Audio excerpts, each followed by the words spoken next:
فاطمہ الزہرا رضی اللہ تعالیٰ عنہا کی قبر جنت البقیع میں ہے، بقیع غرقد میں،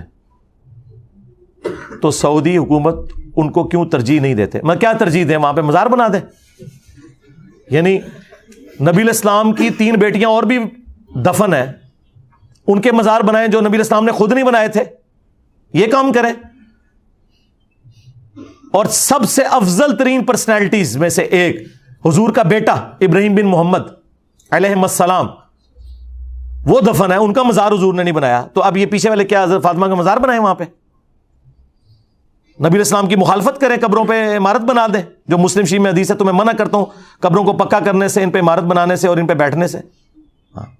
ترجیح سیدہ فاطمہ کو نہ کسی صحابی کی، نہ کسی تابعی کی، نہ آج کے کسی مولوی کی کسی جملے کی ضرورت ہے ان کی ترجیح کے لیے، جن کو رسول اللہ نے فرمایا کہ میرے جگر کا ٹکڑا، ہاں بخاری مسلم میں حدیث، جس نے فاطمہ کو تکلیف دی اس نے مجھے دی، ہاں بخاری مسلم کی حدیث، جنتی عورتوں کی سردار، ان کو ترجیح کی کیا ضرورت ہے بھائی؟ وہ تو بقیع غرقد میں دفن شدہ لوگوں میں میرے نزدیک سب سے افضل ترین پرسنالٹی ہیں، ہاں ان سے افضل کوئی نہیں وہاں پہ دفن۔ نہ کوئی صحابی جرت کرے گا کہ میں نبی کی بیٹی سے افضل ہوں۔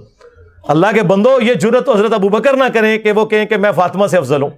آپ سوچ سکتے ہیں جن کا قول امام بخاری صحیح بخاری میں لے کے آئے کہ محمد کے قرب کو ان کے اہل بیت کے قرب میں تلاش کرو۔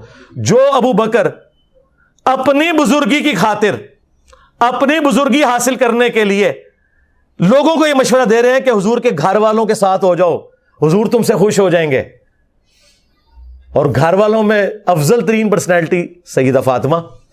اور اس حضرت ابوبکر کے قول کو امام بخاری نے حسن و حسین کے چیپٹر میں لیا، امہات المومنین کے چیپٹر میں نہیں لیا، تاکہ ناسبیوں کا رد ہو کہ یہاں آل محمد سے مراد، اہل بیت رسول سے مراد نبی علیہ السلام کی اولاد ہے۔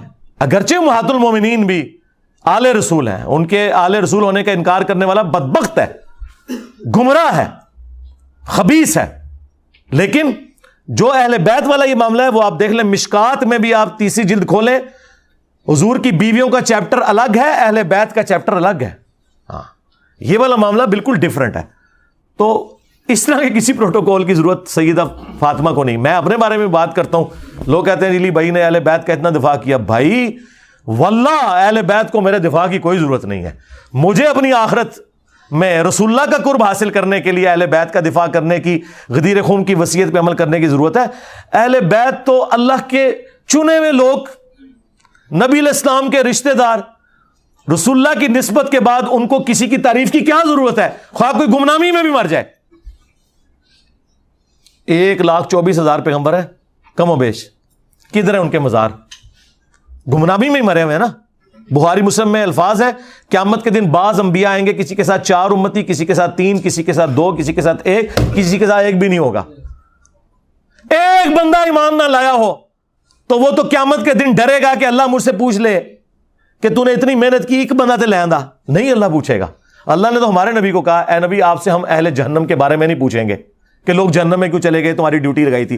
حضور کی ڈیوٹی یہ نہیں لگی ہوئی ہے کہ لوگوں کو جہنم سے زبردستی نکال کے جنت میں لے کے جانا، نہیں، لوگوں کو دعوت دے کر جہنم سے بچا کر جنت کی طرف بلانا ہے، لے کے جانا کوئی ذمہ داری نہیں ہے۔ ہاں بخاری مسلم میں الفاظ ہیں کہ تمہاری مثال پتنگوں کی سی ہے کہ آگ پہ گرتے ہو اور میں تمہارے کمر بند سے پکڑ پکڑ کے تمہیں اس آگ سے بچاتا ہوں، بس دیٹس آل۔ کوئی زبردستی کسی کو ہدایت نہیں دے سکتا۔ تو یہ ہم اپنی آخرت کی فکر میں ہیں۔